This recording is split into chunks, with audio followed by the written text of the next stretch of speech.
Yo tout le monde, c'est Little Rebeu et aujourd'hui on se retrouve à nouveau pour parler manga et animé. Dans ce Little Manga, ça risque d'être plus long que d'habitude parce qu'on s'attaque à quelque chose d'assez colossal. Non pas le titan, mais vous l'aurez compris, aujourd'hui on parle de Naruto. Autant pour moi, aujourd'hui on parle de Katekyoshi Itoman, Reborn.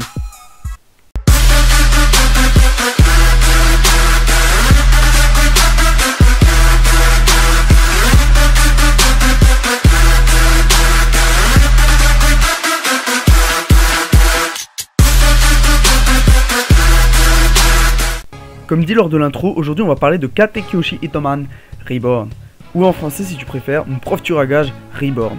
Un manga réalisé par Akira Amano et qui compte 42 volumes, tandis que l'anime comptabilise actuellement le nombre colossal de 203 épisodes. Oui, 203. Alors là t'as deux types de personnes, ceux qui sont habitués à des animés de 1 à 3 saisons de 20 épisodes qui seront étonnés de voir un nombre pareil. Et puis t'as ceux qui regardent One Piece, en fait pour eux 203 épisodes c'est ce qu'ils prennent au petit déjeuner avec une tartine de wasabi saupoudrée d'harissa. Maintenant, on rentre dans le vif du sujet. Reborn, ça parle de quoi? Eh bien, je vais te le faire assez bref. Ok, ça c'était bizarre. Donc j'allais dire Reborn en bref. Ah ok, c'est bon, j'ai compris. D'accord, tu veux faire comme ça, vas-y, balance le truc. Bref, le truc avec des yeux boules de billard, c'est Reborn. Et Reborn, faut pas le prendre à la légère. Parce que Reborn, c'est un bébé, ouais, mais aussi un tueur à gages. Il s'occupe de lui, Tsuna, ou Tsunaz, ou Dame Tsuna si tu préfères. Il l'appelle comme ça parce qu'il est nul en tout et a peur de tout. Ouais, même de toi. Ne moque pas de lui parce qu'il est le successeur de la mafia des Vongola. Les Vongola, c'est pas un fromage, c'est la mafia la plus puissante de toute l'Italie. Oui, Al Pacino version collégien. Dans l'entourage, ou plutôt la famille de Tsuna, tu as Gokudera, Yamato, Ryohei, Ibari et Chrome, pas Google, qui font aussi partie de son gang. Ah j'oubliais, la petite vache de 6 ans, Lambo, qui fait aussi partie de la mafia. Enfin il reste ces arcobaleno, sous 7 bébés avec des espèces de tétines colorées victimes d'une malédiction et représentant chacun un élément comme le ciel, le soleil ou la pluie. Mais je vais pas épiloguer là-dessus. Ah j'oubliais, Tsuna est amoureux de Kyoko, alors que Haru est elle-même amoureuse de Tsuna. Mais Kyoko, elle a pas de sentiment particulier pour Tsuna, et Tsuna n'est pas amoureux d'Haru. Non, ce n'est pas un triangle amoureux. Bref, je t'ai résumé Reborn. Comme t'as pu le comprendre avec ce bref, Reborn c'est un manga très vaste au niveau scénaristique, et pourtant j'en ai fait qu'un résumé assez superficiel, sans rien approfondir en particulier. Et je ne peux pas vraiment développer la chose sans risquer de te spoil. Ça va me permettre d'aborder ce qui nous intéresse réellement. Que peut donc motiver quelqu'un à se lancer dans le visionnage de 203 épisodes, ou la lecture de 42 tomes de Reborn? Comme je l'ai dit précédemment, l'histoire est incroyablement bien développée, aucun élément n'est délaissé. Par exemple, Tsuna ne vit qu'avec sa mère japonaise, du coup la question logique que tout le monde peut se poser, comment Tsuna, qui est japonais, peut-il être le successeur légitime d'une mafia italienne? On s'interroge donc sur les rapports qu'a son père avec la mafia. Mieux que ça, que sont les Vongola? L'histoire va fouiller jusqu'aux caractéristiques de chacun des prédécesseurs de Tsuna, car du Vongola Primo, ou le premier du nom si tu préfères, jusqu'au Vongola Decimo, c'est-à-dire Tsuna, l'histoire des Vongola s'est bâtie sur des événements tragiques, pour créer sa suprématie, avec des problèmes de légitimité récurrents. Autre point intéressant, qui sont ces bébés maudits incroyablement doués aussi appelés Arcobaleno? Comment ce petit bonhomme peut-il avoir une telle importance dans la plus grande famille de mafiosos d'Italie? Le manga, tout comme l'anime, va continuellement creuser au fur et à mesure pour éclaircir les zones d'ombre du spectateur. Je n'en ai pas parlé dans le résumé, mais en avançant petit à petit, on va faire la connaissance des flammes de dernière volonté. Si au début cette flamme sert de point d'appui à l'humour du manga, cette dernière va devenir un conflit d'intérêts énorme par la suite.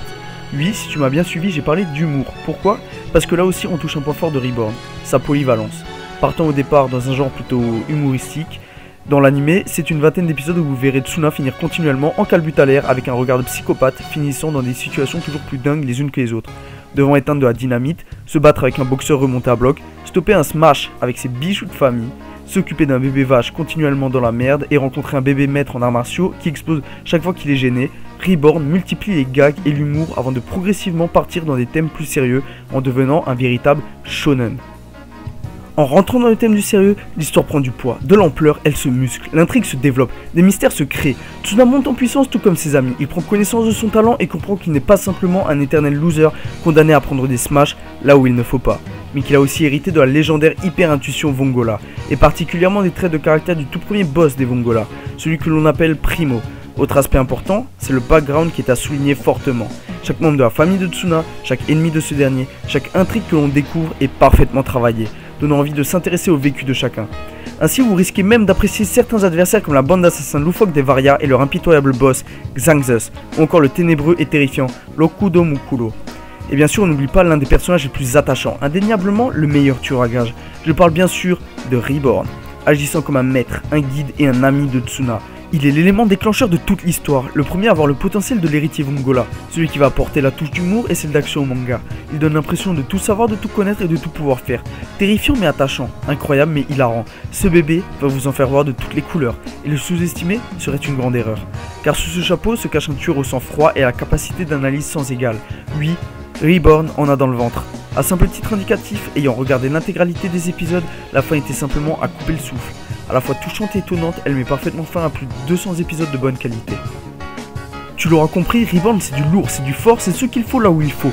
Mais il possède aussi ses défauts. Tout d'abord on peut rigoler de tout, mais pas avec n'importe qui. Et Reborn possède un humour assez particulier qui peut très clairement en rebuter plus d'un.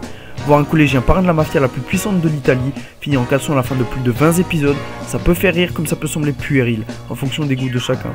Ensuite, Tsuna suit une trajectoire style Neketsu. Il progresse au fur et à mesure de l'histoire, passant de zéro à héros. Une trajectoire que certains jugeront redondant, répétitif, ennuyant ou même lassant, mais que d'autres trouveront au contraire fascinant et intéressant. Et bien sûr, il y a un point agaçant sur lequel beaucoup de gens ayant vu l'anime seront d'accord, c'est le cas de Haru et Kyoko. Ces personnages qui sont là depuis le début auraient pu prendre une importance plus conséquente en avançant dans le manga, comme tous les autres personnages l'ont fait. Et pourtant, les seules choses à quoi elles servent, c'est faire la lessive, faire le ménage, faire la cuisine, faire du babysitting et c'est tout. Ah ouais, des fois, elles servent aussi à faire le repassage. J'exagère rien du tout, hormis les personnages de Chrome et Yuni, les autres personnages féminins comme Bianchi, Kyoko et Haru ne servent à rien. À part avoir un rôle de motivation quelconque pour Tsuna. Et c'est tout, je crois. Ouais, c'est bien tout. Conclusion, Reborn, c'est un manga qui a du contenu, qui a de quoi tenir sur la durée et surtout tenir le lecteur ou le spectateur en haleine. Cependant, c'est à double tranchant. Le contenu que propose Reborn peut plaire comme rebuter. C'est tout ou rien. Et il est possible de le trouver aussi attrayant qu'ennuyant. Je le conseille tout de même à ceux qui n'ont pas peur de s'attaquer à un gros morceau et qui ne le connaissent pas. Reborn pourrait s'avérer être une agréable surprise. Voilà, cette vidéo touche à sa fin. Comme d'habitude, si la vidéo t'a plu, n'hésite pas à lâcher un pouce bleu et à t'abonner. Mais surtout à donner ton avis dans les commentaires. Et si tu as vu Reborn, à donner ton avis sur le manga ou l'anime. Jusque là, prends soin de toi et à la prochaine. Ciao.